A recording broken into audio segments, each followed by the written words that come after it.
I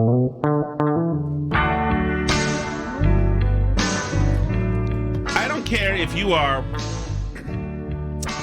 driving a big rig 18-wheeler and have for years. There is nobody listening to this or who knows anybody who had the double commute I had today. It was more than 5 hours on the road today, going up to New Hampshire to Fauntleroy Academy, and then right back here, and then down to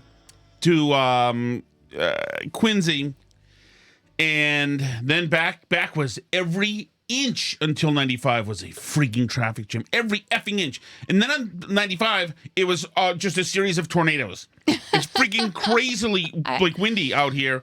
And I could feel the truck moving and almost falling over. I'm gonna think, well, I'll take the back roads. Go pick you up definitely our want to. Dude, it is no bueno out there. This is not good at all. I'm scared. You should be. This is no bueno.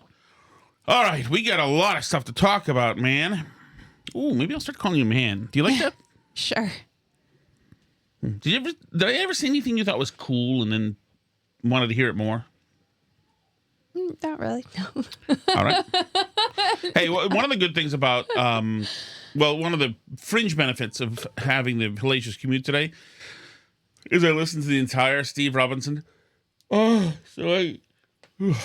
Steve Robinson, Tucker Carlson interview. Which is over 2 hours. It's one hell of an interview. Holy frig. Steve should just be on the circuit. First of all, Steve's as good a broadcaster as Tucker is, but he should be on the circuit just doing symposiums on the Chinese weed thing. It is so thick. There's so many layers to it. It's so holy frig. You have no idea. There's chemical smuggling. There's all sorts of different other things happening. It's freaking holy frig. It was mesmerizing. So if you haven't listened to that, then listen to it. I still haven't seen his whole thing on the thing, but he's a talented guy, and it's just a freaking amazing. It's funny because all this stuff, all this bullying, all this BS, we don't really have to take, but we take it. And for instance, one of the things I saw recently was there's this video of a U.S. citizen in Key Largo, Florida. This is yesterday, and she's screaming because the police are taking her in. And people, all sorts of people are saying, you see this? And this is, of course, I think it's a white woman. So now they're saying, now do you see? I don't even know if she is. Why do they assume we're racist just because they are? Right. So, but listen to this. So here's some of the audio from it. This is, of course, it's in Key Largo. It's on I assume it's Route 1 down there. And this woman appears to be in scrubs or something in her 20s. This is what it says. CBS News. A U.S. citizen was forcibly removed from her car by federal agents in Key Largo, Florida on Wednesday. And listen to this. Is this what you voted for?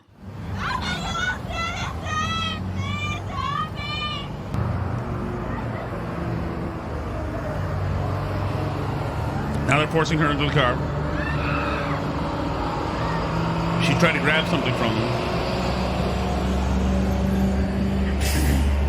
It goes on to say, and she's flailing all around her. The woman was detained after refusing to hand over her driver's license and rolled down her window when she was pulled over. All of these things that we're saying, is this what you voted for? You see? This one looks like you. You know what you could do? Is not act like a psycho for 5 seconds when authorities come over. I was I was almost disappeared last week with my daughter up in Rockingham, New Hampshire, wherever I was, when I blasted through a school zone at a blinding 45 miles per hour in a 35. And it's funny. All I did is comply and talk to the guy. So there's a couple things happening here. Either these people performative jerks, or they've convinced themselves, because they're dummies, and listen to Rachel Maddow, they've convinced themselves that these are shock troops with masks who are going to execute them. And so they're acting scared, or they're just being activists. Whatever it is, shut up. And media should freaking calm the freak down. If this is not a place, just because when the authorities go to a place and then you panic and go crazy so they have to detain you, the moment their hands are on you, that's when the filming starts. Everybody shut up. I'm so sick of it. if the authorities, and I understand the police state is no good, and I am a libertarian as well, pretty much, kind of, some of this. On some things. Right. But we do have a compact with the local government that there will be immediate compliance. Now, there are all sorts of layers of review and recourse if something goes wrong. But when the cop tells you to stop the car, license and registration, if you immediately resist at license, you're going to have a problem. Well, right. You ever see those memes going around where people like show like a thing where they're holding up to the window a note that says like, my lawyer's number is blah, blah, blah, like all that stuff. Like, just hand them your license and registration. There's no need to behave this way.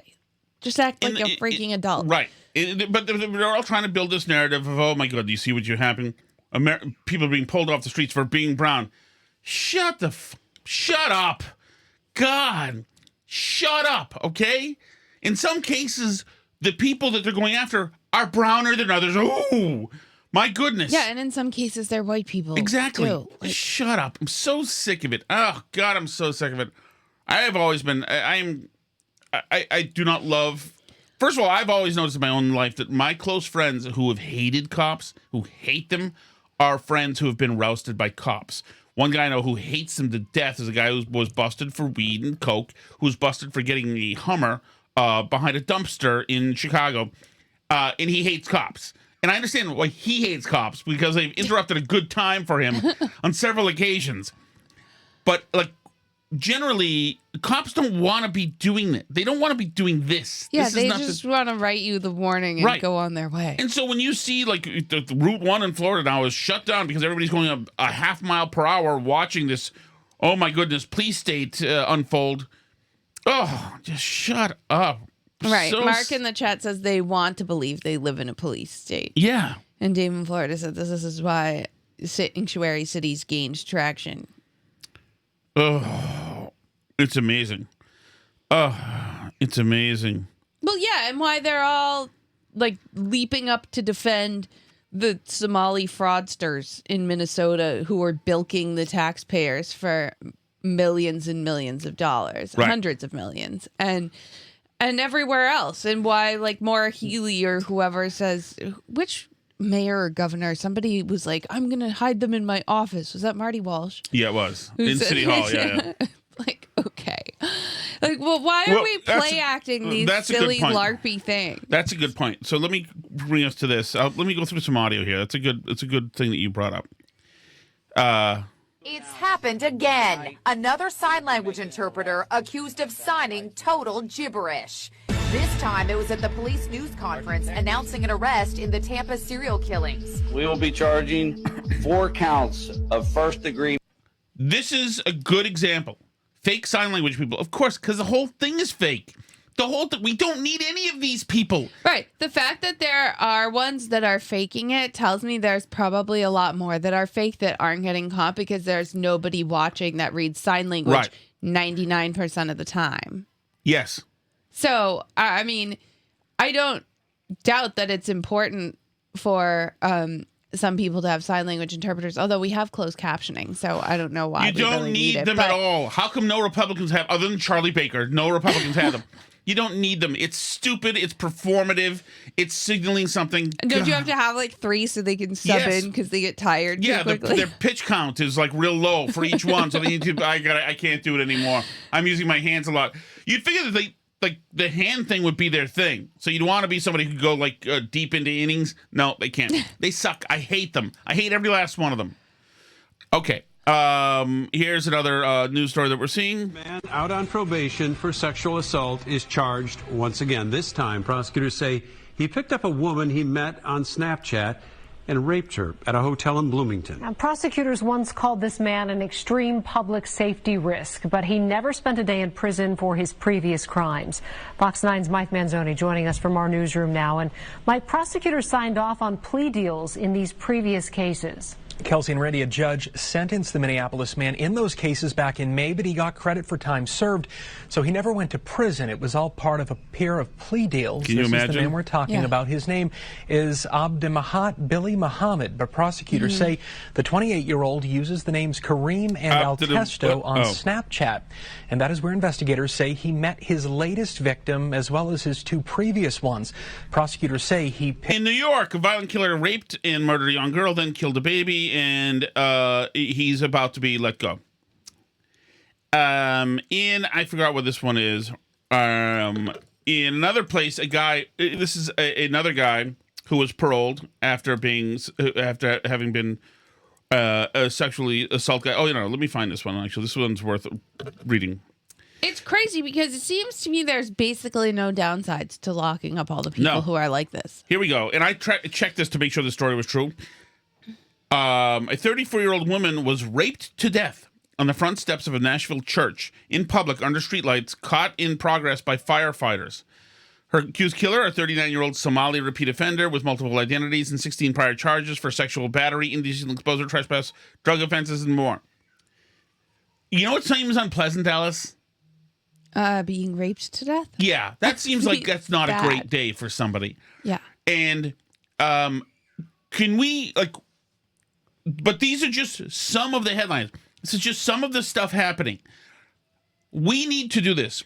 We need to, for violent offenders, if you're somebody who pushes a woman onto the train tracks, which just happened tonight on the Green Line, right? In North Station, exactly.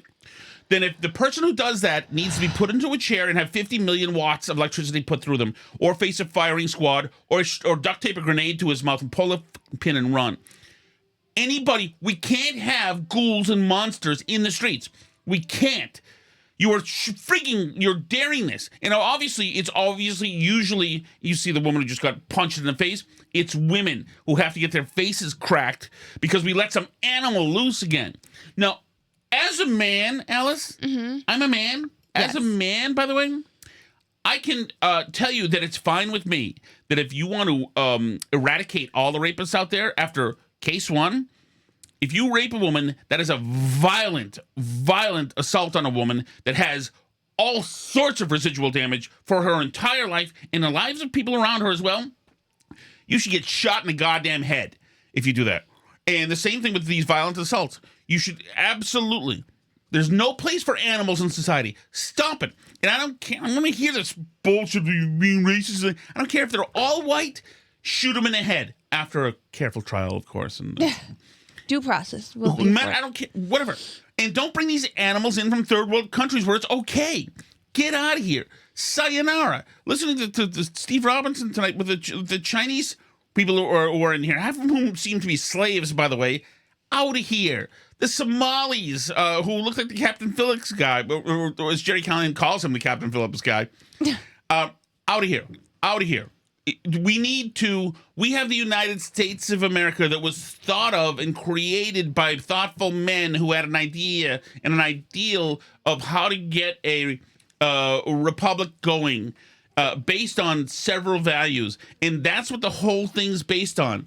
And just because suburban middle-aged women are psychotic and suicidal doesn't mean that we throw it all away. I want anybody who looks like the guy from Captain Phillips out. Sayonara. Audi. Bye-bye. That's not a race thing. That's a psycho thing. I want psychos gone. I want American psychos gone. I want English-born psychos gone. I want all the psychos gone. I have another psycho I'd like gone, Alice. You know this guy. This is okay. These are my people, okay? These are the WASPs. They're about to take a hit here. Stephen Colbert, the really valuable Stephen Colbert had Prince Harry on last night. Prince Henry Charles Albert David of Wales, Sussex. What are you doing here? Sorry.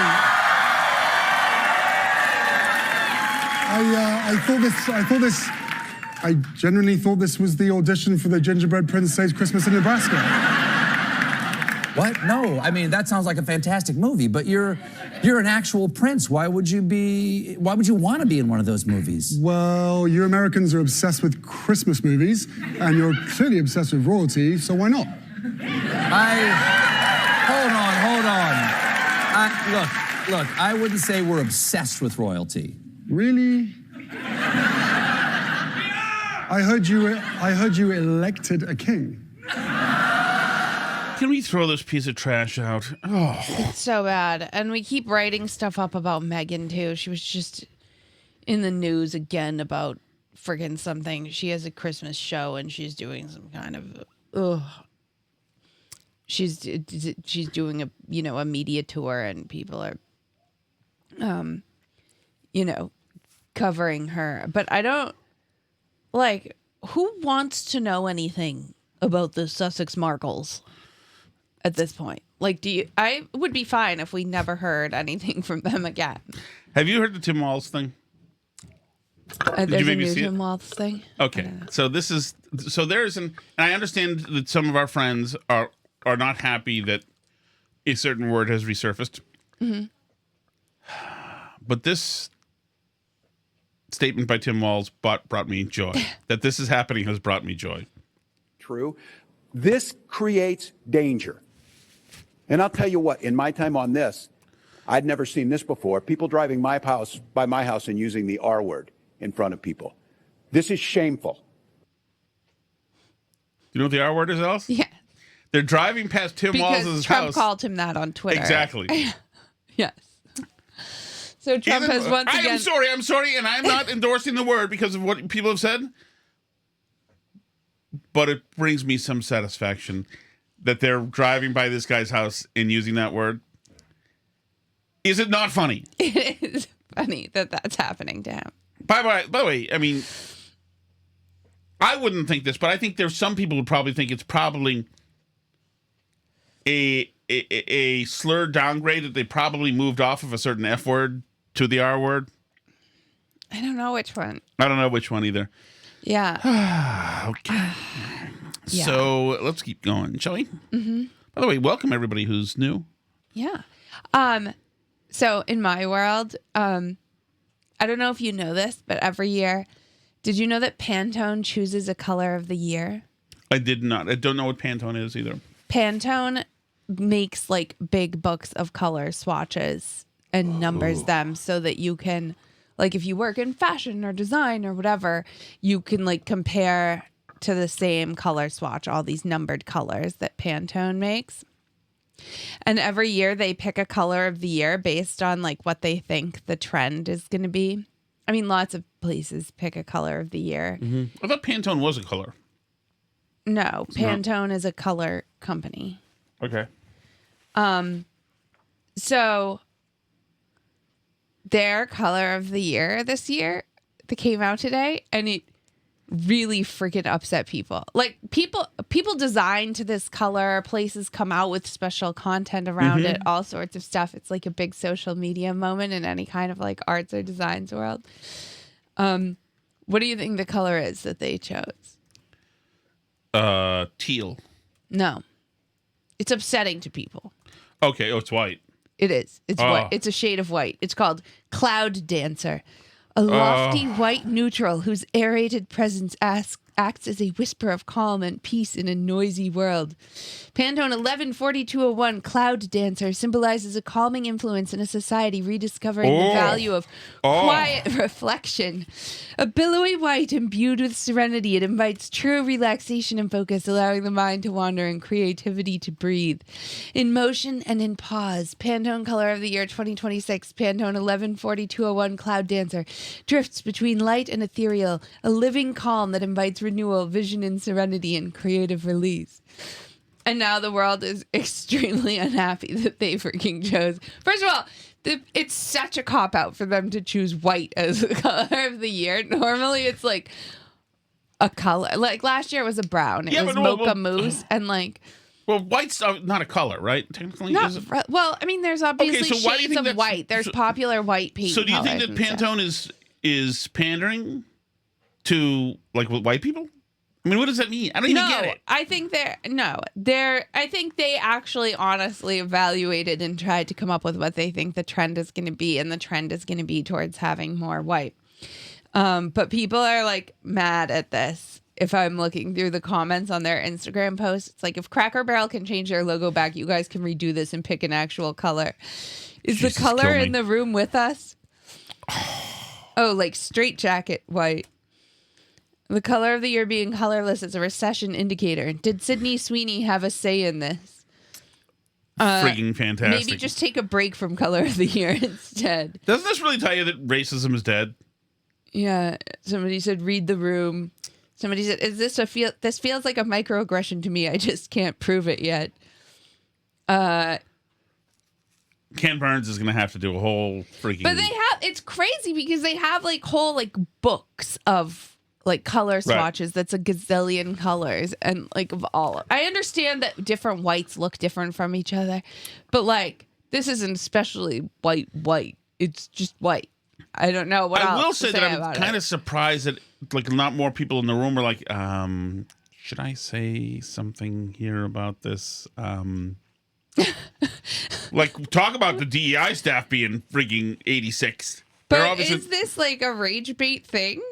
Is it possible they just did it for like attention? I'm sure it got more attention this year than other years. Has Joan Rivers been reborn now and she's running the company?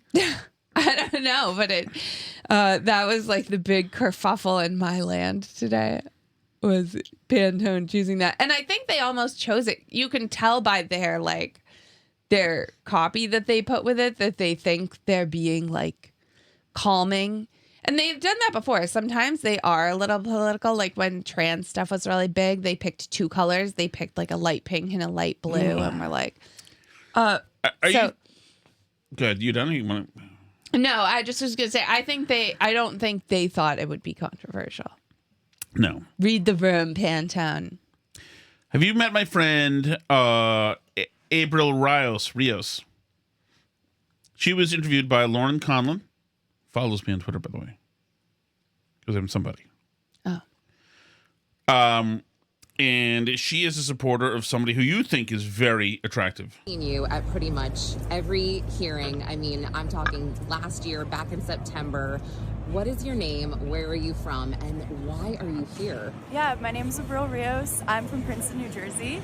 I've been here since last year because I support Luigi, and I've been trying to change the state of America in a way that will positively influence Gen Z's future. Okay, why do you support Luigi? There's many, many reasons. I think his case actually intersects so many different things I'm passionate about.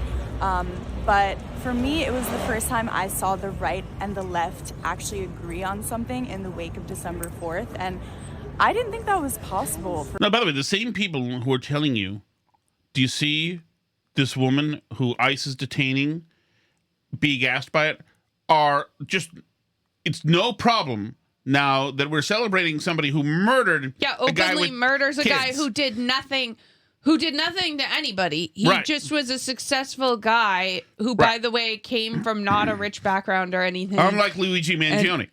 And worked hard and made a nice life for him and his kids and his family and didn't do anything to anybody and was just walking down the street. I mean, they're celebrating that murder, but you can't arrest people who act crazy to the police. And I will say that I do think that the problem is on the right too. It's like Nick Fuentes was on with Crowder, today. So now he's been on with all sorts of people who are a little more mainstream, and it's the embrace of this guy.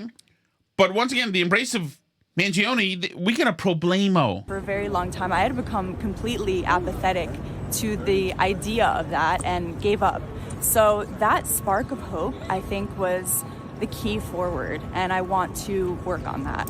What did the right and the left agree on December 4th exactly? I think most of it was the healthcare messaging, that we need better healthcare, that we can actually provide free healthcare to our citizens. By the way, the United Health isn't They're in the business using scalpels. They're in the business of paying for your healthcare, actually, is what the company does. But she feels like a hero. Yeah, I'm all for it. Holy frig. Okay. We Psycho. haven't even She's got kind to of the attractive, news, which is that they arrested the pipe bomber. Which is a problem because it looks like Urkel. So what are we to make of this, Alice?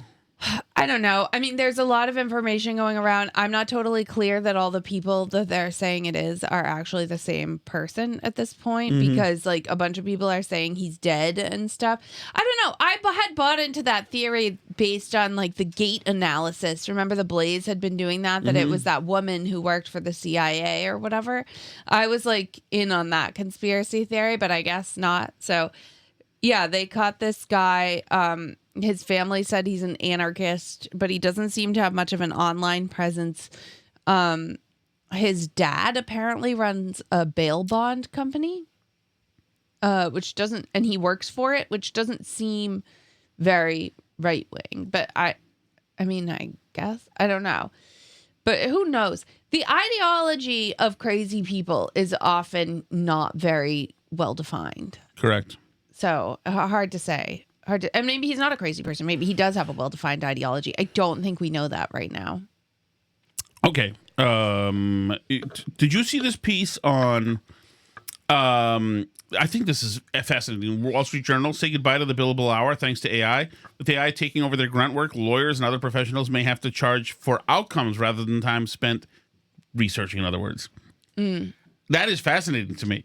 Because it seems like absolutely true. The grunt work is going to be minimized. Yeah, I mean, I think the thing is you're going to have a lot fewer places for like low-level lawyers who do the grunt work. And, you know, I think it's a similar problem to what you see in coding where like experienced, solid people oftentimes have been made way more productive, but it's at the detriment towards younger people who don't have the experience and don't like know how to use these AI tools necessarily, and aren't able to like build up the experience to get to the point of that other person. So I don't know. I think it'll be interesting to see. I definitely think it means fewer jobs for lawyers. I think it means fewer jobs for a lot of types of people. I think there will be other jobs and people will be more productive. But yeah, like we're only at the very, very tip of the iceberg of this. And I get it. It's funny to laugh at the mistakes they make because they make a lot of mistakes and stuff too. But this technology is like, think about where we are. 3 years ago, this wasn't a thing. No. And so think about like 3 years after the internet even became a thing and people like acted like, oh, look at the funny internet. Like this. Oh, yeah. But this punchline at first. Will this really catch on? I don't know. But you're not going to use my credit card in the internet. Thanks. Yeah. So, I mean, I think that we're like only at the very dawn of it, and the ways it's going to be used are huge. In the meantime, there's so many dumb people out there, speaking of the internet and not putting stuff on the internet. I don't know why Facebook feeds me all this like Photoshop group content, like people saying, can you Photoshop my picture? Can you do this? And I saw one where it was someone posted a picture of a baby that had an emoji sticker over their face and was like, can you put the baby's face back in the picture? Ooh. And so this spot, I mean, with a JPEG picture, you can't take the emoji off. Well, right. The pixels underneath are not there anymore. Exactly. So, I mean, you can have an AI generate a picture of a baby that could be, but you can't see what was originally under.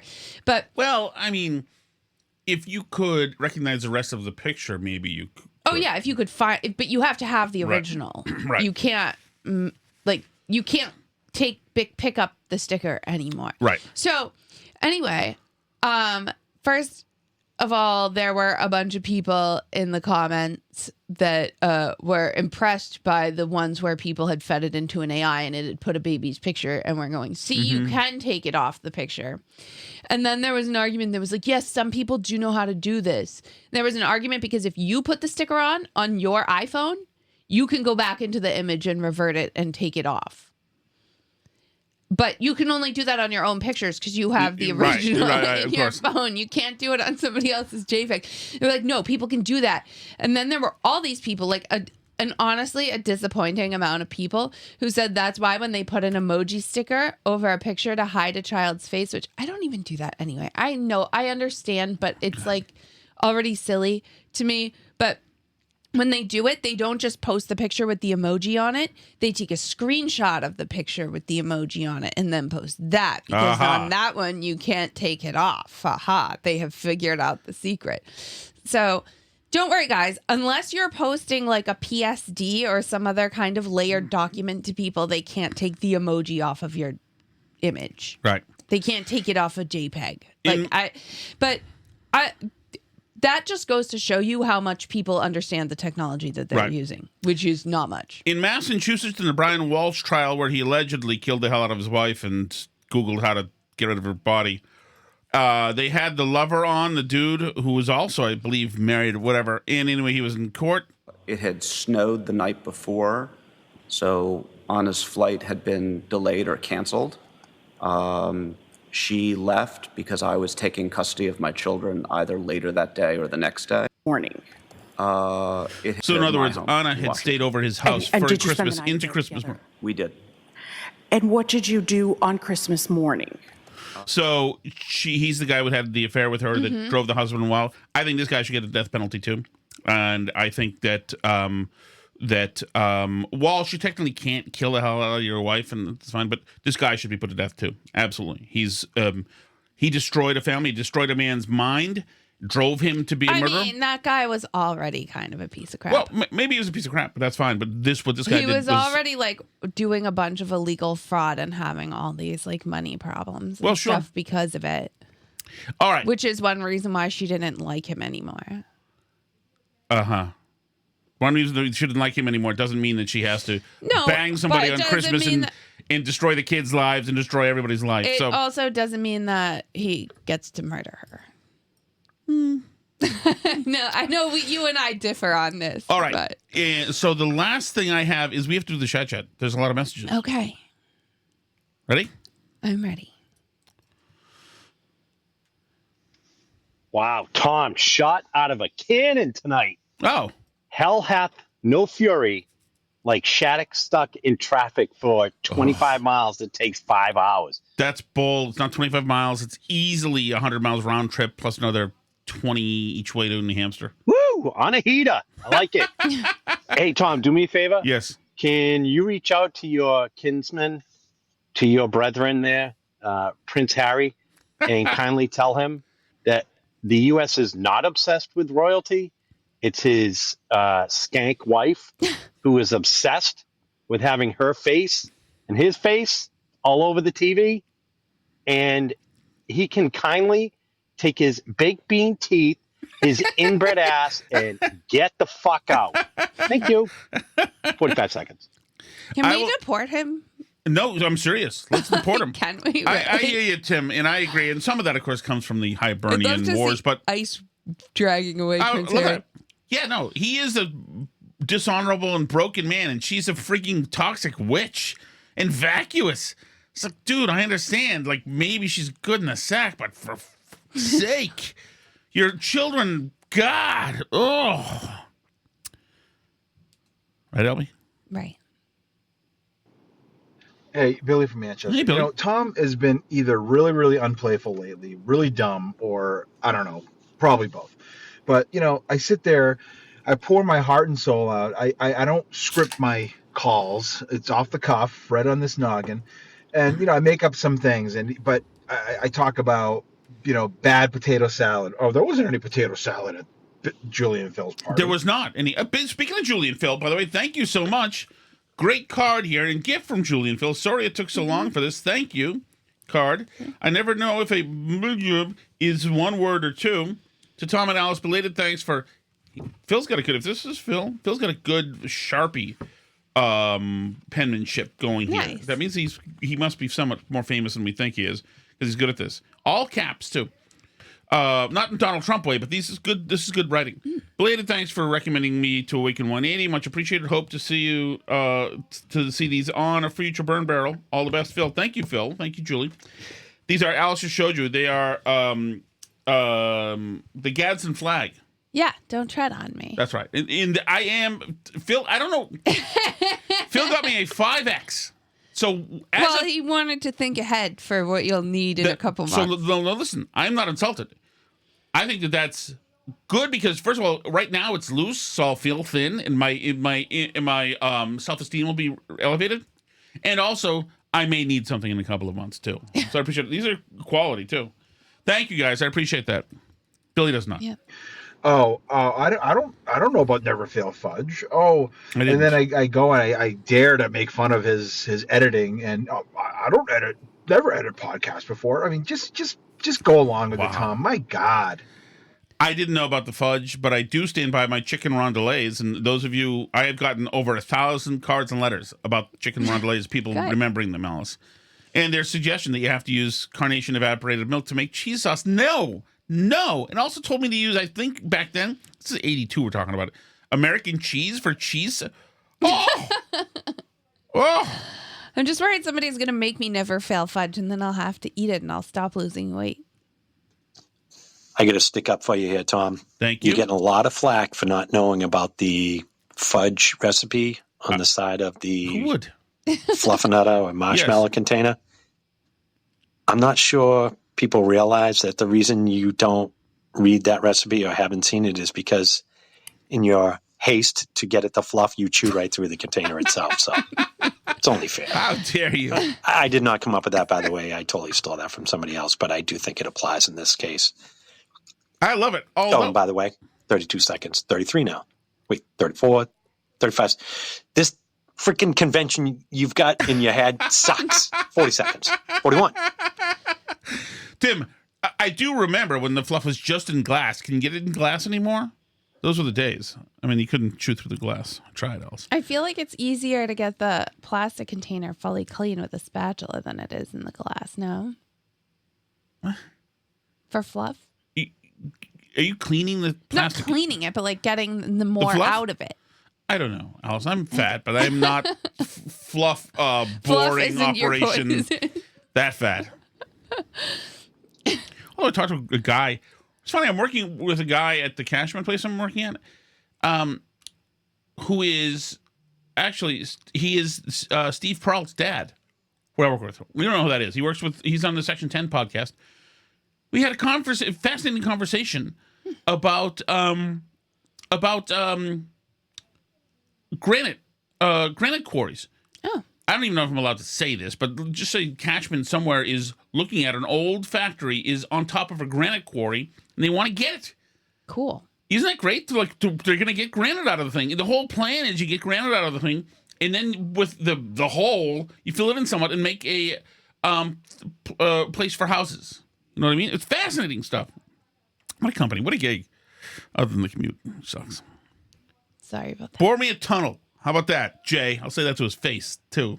Elon Musk is doing that.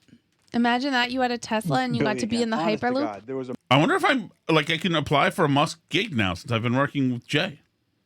Again, honest to God, there was a murder at your house around 7 minutes in, and then now there's someone whistling. Oh, yeah. What are we doing? Seriously, what are we doing? Yeah. He's not going to like the beginning of this show. I had to text our son because I put the baby to bed. He cried for the first 15 minutes did you bring of him the back show. up? Yeah, I texted our son to get him. Hey, Tom, Alice, Tom from Thomaston here. Hey, Tom. Tom, Yeah. how's your whole family doing? Good. Hope they're well. And Alice, if you guys are ever in my neighborhood, you are more than welcome to throw your trash in my trash can. I do not want the wrath of Tom Shattuck to come down on me. Well, it's different. You guys are more than welcome. Thank you, Tom. It's 30 seconds. It's different. I am a patron of Market Basket, so I have invested. I am waiting. I'm going to pull the snare. As soon as they walk into into the X, Alice, as soon as I painted the area and they walk into it, bang! They won't have seen what's coming. Mm-hmm. I'm just adhering to the naming convention request, Mr. Dewey Decimal of the podcasting world. Mm-hmm. Oh, he did. It says this naming convention is as gay as Tom's leg warmers. That's incorrect. I don't have those. I do not wear those. I don't wear much stuff like that. And I hate flannel. Yeah, I assume you like flannel?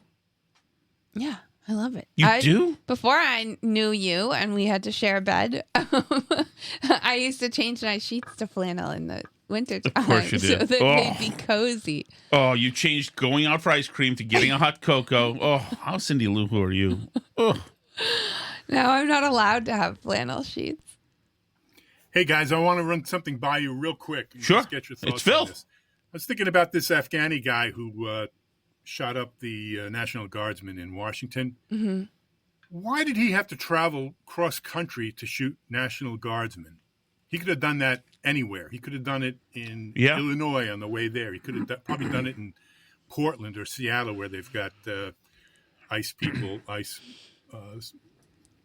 members and other National Guardsmen protecting those cities or picking up illegals. But anyway, here's my thought. I think he was there to probably shoot Trump and somehow realized he couldn't get close enough. But something just doesn't seem right to me that he went all the way across country just to shoot a couple of soldiers. What do you think? All right. Thanks a lot.